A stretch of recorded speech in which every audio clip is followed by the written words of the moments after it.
कोई प्रतिकूल बात कहे तो उसका उत्तर न दें, ये कैसे संभव है? कोई लगने वाली बात बोल जाए तो बिना उत्तर दिए रहा नहीं जाता है, और आप रह जाते हैं। हमने कहा बेटा देखो, दो तरह के लोग हैं धरती पर, एक कहने वाले न, और दूसरे सहने वाले। कहने वाले, सुनने वाले तो सब है, कहने वाले और सहने वाले। अब ये अपने को तय करना है, तो बोले कि कौन कहने वाला है कौन सहने वाला। तो मैंने कहा कि देखो बेटा, जो नासमझ होता है वो केवल कहता है, और जो समझदार होता है वो केवल सहता। फाइनल।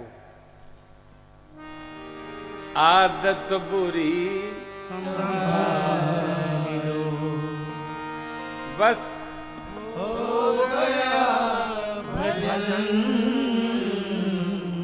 आदत बुरी संभाल।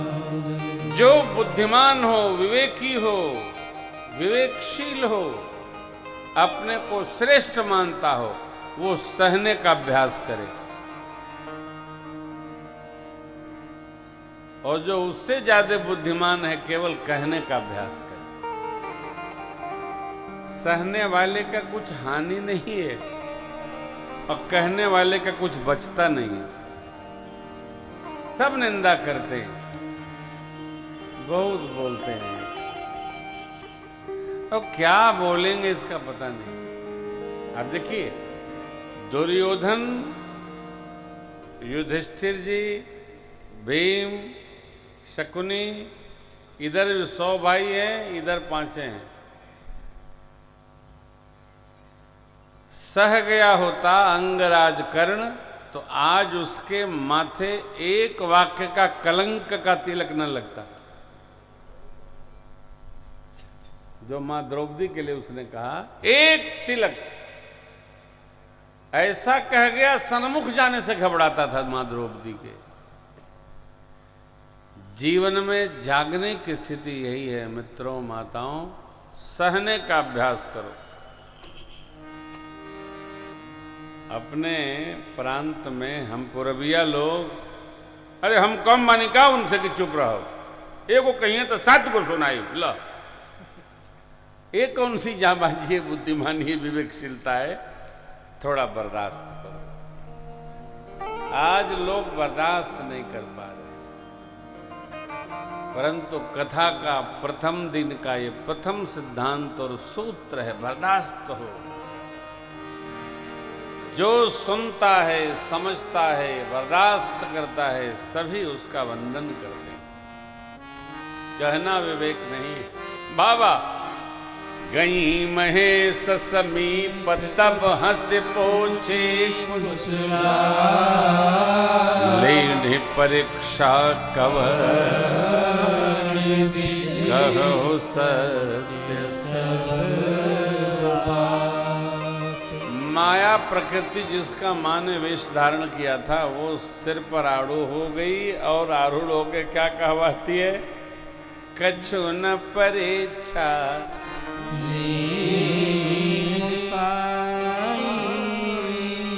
किन्ह प्रणाम, तुम्हारी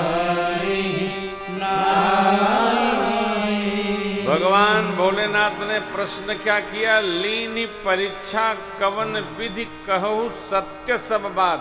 जो विधि अपनाया हो सत्य सद बताइए।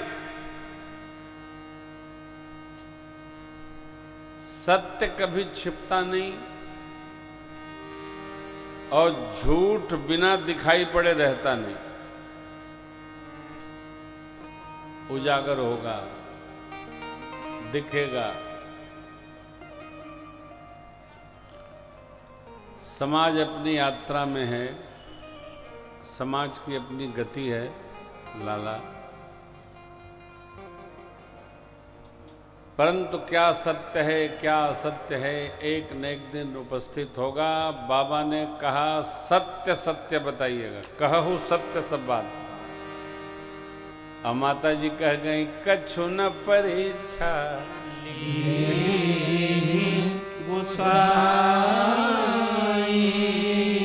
और जब गई थी तो बाबा ने बहुत समझाया था, जब समझ में नहीं आया तब कहा तो जो तुम्हारे मनत संदेहू तो किन जाए परीक्षा लेहू, तो बिना परीक्षण की दवाई नहीं होगी। बाबा ध्यान में चले गए और देख लिया जो जो चरित्र मान्य किया था, बाबा ने संकल्प ले लिया। सती जी ने सीता मैया का वेश धारण किया, मातृभाव उपस्थित कर दिया है। अस्तु बाबा ने संकल्प लिया, एहि तन सती भेंट मोहिनाही, शिव संकल्प कीन मन भाई। एहि तन सती भेंट मोहिनाही, शिव संकल्प कीन मन भाई। एहि तन सती भेंट मोहिनाही, शिव संकल्प कीन मन सती भेंट मोहिनाही, शिव संकल्प कीन मन भाई। बाबा ने मन में संकल्प लिया, कुछ कहा नहीं, सह गए। कैलाश जा रहे थे, इतने में आकाशवाणी ने बाबा की बहुभांति प्रशंसा की। माँ ने बार बार पूछा, हे भोलेनाथ आपने कौन सी प्रतिज्ञा ले ली? बाबा कुछ सुना नहीं रहे, पुराण इतिहास की कथा सुनाते हुए कैलाश गए। शंकर सहज स्वरूप समारा, लाग समाधि अखंड। बाबा 87,000 वर्ष तक अखंड समाधि में बैठ गए। माता जी सेवा में गणों के साथ लग गई। 87,000 वर्ष बाद बाबा ने जब मुख खोला तो राम नाम का स्मरण हुआ। सती अम्मा ने जाकर वंदन किया, शिव जी ने आसन निकाल करके और रख दिया। पधारिए पधारिए पधारिए, भगवान की कथा सुनाने लगे। इतने में दक्ष प्रजापति के यहाँ यज्ञ की सूचना आई और देवता लोग सब लोग साज बना करके वहाँ जा रहे हैं। माता जी ने कहा देवता लोग कहाँ जा रहे हैं? बाबा बोले आपके पिताजी यज्ञ ठाने वहीं जा रहे हैं। अरे बुलाए नहीं हमको आपको? बोले हमको तो बुलाना नहीं था, आपको मेरी पत्नी जान के नहीं बुलाया।